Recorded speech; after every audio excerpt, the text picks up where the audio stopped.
Don't sleep, you know? No, bottom line, I mean, they call it dreaming because you're sleeping while this happens, you know? I've lived my dream every day. I wake up, I go out there, I work hard for it. Patience, passion, perseverance equals success. Everybody, you know, you call it a dream. No, you can make it reality. So I always say, you know, I dream and they stay dormant. They stay sleeping. So for everybody out there, it's a dream, but wake the fuck up and get out there and get it. Nelson Mandela, a great leader. You know, when you create something, you're trying to create a moment or a feeling, or trying to create an idea or inspire people to make their lives better, right? And I see a lot of people get caught in ego gratification. A lot of people get caught in, you know, creating for money or creating for... Fear is not real. The only place that fear can exist is in our thoughts of the future. It is a product of our imagination, causing us to fear things that do not at present and may not ever exist.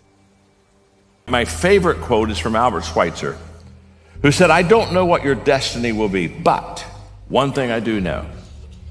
The only ones among you who will be really happy are those who have sought and found how to serve."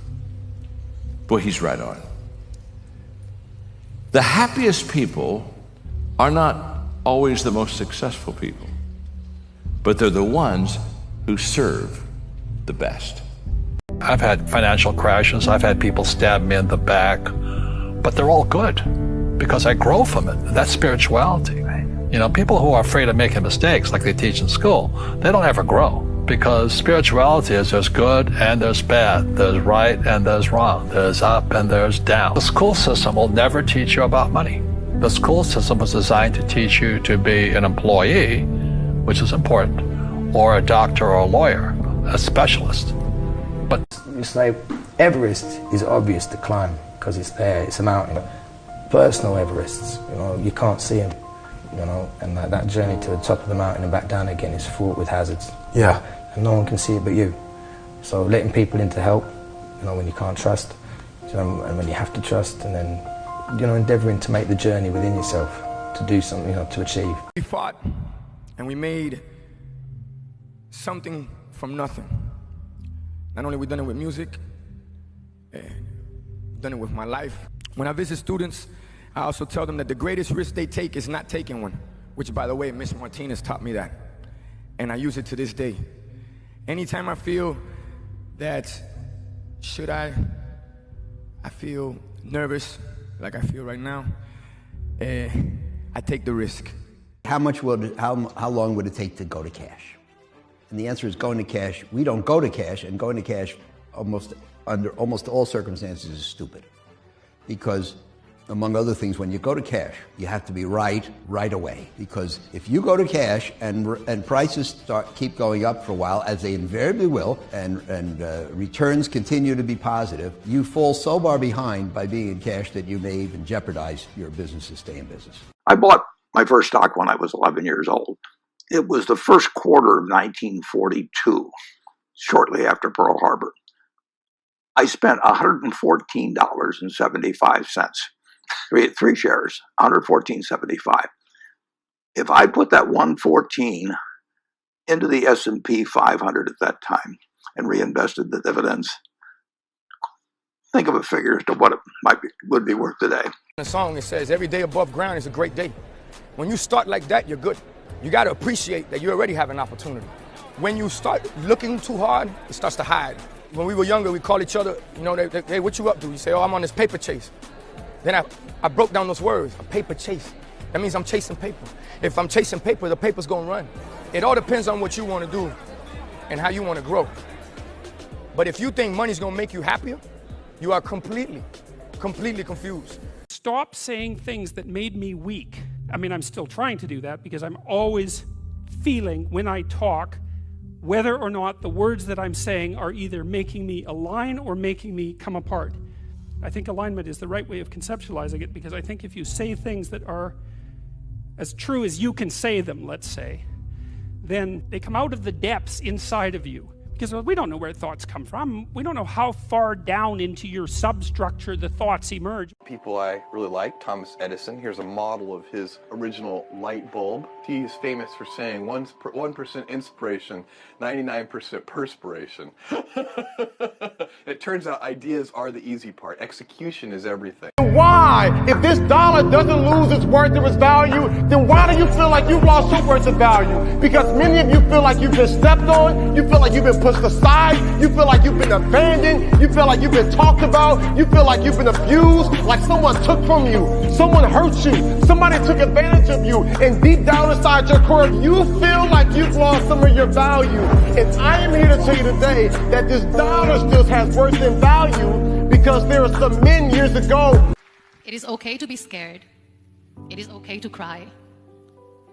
Everything is okay, but giving up should not be an option. They always say that failure is not an option. Failure should be an option, because when you fail, you get up, and then you fail, and then you get up, and that keeps you going. That's how humans are strong. Failure is an option, should be an option, but giving up is not. Never. To me, there's no such thing as luck, okay? All luck is preparation meeting opportunity, plain and simple. You have to be ready, prepared for that situation. Scars heal. No, they don't. Wounds heal. You gotta let go of that stuff from the past, because it just doesn't matter. The only thing that matters is what you choose to be now. Self-discipline and being able to perform and being able to keep your life on schedule and being able to keep commitments and promises and meet deadlines is essential to success. All right. You know, there's one place that all the people with the greatest potential are gathered. One place, and that's the graveyard. The stories of the people who dreamed big and never saw those dreams to fruition. I was poor because I didn't have anything. I had no money, I had no things, we had no TV, we had no refrigerator, we had nothing as kids, but I was rich because I had a dream. I was poor because I didn't have anything. Money will come and go, we know that. But the most important thing in life will always be the people in this room, right here, right now. Let me ask you something. If someone prays for patience, do you think God gives them patience? Or does he give them the opportunity to be patient? If they prayed for courage, does God give them courage, or does he give them opportunities to be courageous? If someone prayed for the family to be closer, do you think God zaps them with warm, fuzzy feelings? Or does he give them opportunities to love each other? Fear is going to be a player in your life, but you get to decide how much. You can spend your whole life imagining ghosts, worrying about the pathway to the future, but all there will ever be is what's happening here, and the decisions we make in this moment, which are based in either love or fear. So many of us choose our path out of fear disguised as practicality. What we really want seems impossibly out of reach and ridiculous to expect, so we never dare to ask the universe for it. You gotta have a plan. Everybody's got a dream, everybody's got a goal. What's the plan? And your plan has got to have something I call the C5 complex. Your plan has got to be clear, concise, compelling, consistent, and committed. You've got to have a plan. And when you're trying to do something that you're truly passionate about, there is no plan B. Okay. Plan B sucks. All right. How much more successful do you want me to be? More successful. How many records can my records break? More records. But I'm the best. But are you a different animal and the same beast? What the does that mean, Kobe Bryant? You're welcome. What the is he talking about? One of the biggest things about being an entrepreneur is finding and learning from everybody else on what they're doing, their negatives and their positives, and create your own lane. So therefore, anytime you come across opportunities, you guys have the leverage in that deal. I would say in that, to be honest with you, look, I've been in the game 20 years now. And this is my first year completely independent. And that's what we've worked so hard for. You know? When I was 20, I worked for I grew up in Mount Vernon, New York. I worked for the sanitation department. I was a garbage man. You were a garbage man? I was a garbage man. I worked the back of the truck, 22 square blocks. That's hard. Doing movies, there's nothing that we do in the movies that's hard. I used to deliver for United Parcel Service on a truck. Right. That was hard. Yeah. This is a joke. Yeah.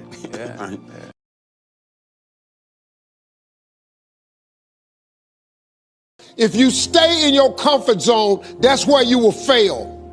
You will fail in your comfort zone. Success is not a comfortable procedure. It is a very uncomfortable thing to attempt. So you got to get comfortable being uncomfortable if you ever want to be successful. Start putting some pressure on. Put some pressure on yourself. What does school teach you about money? And the answer is nothing. And that's not a mistake. That's not an accident. I knew that. Most people know that. But the way to keep the poor and middle class working hard is never teach them what the rich know. All these guys, man, that are like, you gotta go to New York and make it happen. No, you don't, man. That's dead now. Do it the way The Weeknd did it. Do it the way Party Next Door did it. Do it the way I did it, you know? Do it from where you're at. Show me this pen. It's a nice pen. You can use the pen to write down thoughts from your life so you can remember. Brad, show him how it's done. Boom. Sell me that pen. Watch. Go on. Let me sell this fucking pen. That's my boy right there. This pen. Fucking sell anything. Why'd you do me a favor? Why'd you name down that napkin for me? I don't have a pen. Exactly. Supply and demand, my friend. You know what I'm saying? He's creating urge. You're the master, it's the servant. And don't ever get that equation reversed, or you're going to find yourself in very, very deep trouble. Do you think that people are just too quick to say, oh, Connor's picking what he wants, Connor's doing what he wants? I am picking what I want, and I am doing what I want. When you can rack up $400 million in revenue for the company in back-to-back events, you can do whatever you want. I'm living the whatever I want life. That's the life I live. Whatever I want, whenever I want. And I have earned that through hard work, through sacrifice, and that's it, through victory. You have about a 5-second window in which you can move from idea to action before your brain kicks into full gear and sabotages any change in behavior. Because remember, your brain is wired to stop you from doing things that are uncomfortable or uncertain or scary. It's your job to learn how to move from those ideas that could change everything into acting on them. One, who are you and what your value is? Number two, what is your purpose here in life? And number three, what is your destiny when you're done here? If you don't know the answers of any of those three questions, you're more disabled than I. Try to do it, because I think you can only do your best work if you're doing what you want to do, and if you're doing it the way you think it should be done, and if you can take pride in it. I swear on my children's health. No kidding. The thought of going to zero, having all of you judge me as, see, he wasn't as good as you thought, and then rising back like a phoenix and sticking it in your fucking face excites the shit out of me. You have to own your own happiness. Take it away from other people demanding that they make you happy. Your kids are not going to make you happy. Your spouse is not going to make you happy. A big house is not going to make you happy. Own your own happiness and be responsible for doing those things that bring joy into your own heart, independently of life and people and money and all of that stuff. Right. It doesn't necessarily give you a happiness. You have to take responsibility of that peace and that joy that lives inside of your heart and not inside of your stuff. Wow. The people that you spend time with are going to make or break your dreams. Everybody don't deserve to be around you. You got to defend your light with your life. Silence is the best answer of all stupid questions. And a smile is the best reaction in all critical situations. You give me one shot here on a blue chip stock like Kodak. And believe me, Kevin, the only problem you're gonna have is that you didn't buy more. Sound fair enough? In the book, you say there's your talent, but then there's your gift. And until you discover what your gift is, you are really sort of like aimlessly going through life. You're not really on purpose. No. See, your talent, you can be a good accountant. You can be a good lawyer. That could be your talent. Yeah. But your gift is something. See, your talent will allow you to have a wonderful career. But this is what I've learned. Your career is what you paid for. Your calling is what you made for. I love volatility. I remember when in 1972 the market went from down dramatically, and Taco Bell went from 14 to 1. They had no debt. They never had a restaurant close, and I started buying at 7, but I kept on to it, and it went to 1. And it was the largest position in Magellan in 1978 when it was bought out by $42 by Pepsi-Cola, and I think it would have gone to 400 if they didn't buy it out. I think volatility is terrific. You will never succeed more than you fail. That's not how it works. You know why? Because failure is a wonderful teacher. It's the only way to learn. You have to fail. Failure is a part of the process to becoming successful. I tell people this all the time. Michael Jordan, the greatest basketball player in the world, he took 946 game-winning shots. He has missed over 700 times, but he has made 146. You know what they write about? As good things happen to you, the probability that more good things will happen increases. Right. So because once you're famous, people give you all sorts of opportunities to do other things, right? So your success doesn't go like this. It goes like this. 0, 0, 0, skyrocket. I know nothing about technology. I know nothing about marketing. I know nothing about the legal, all the stuff. And what do you know? I want to know about people.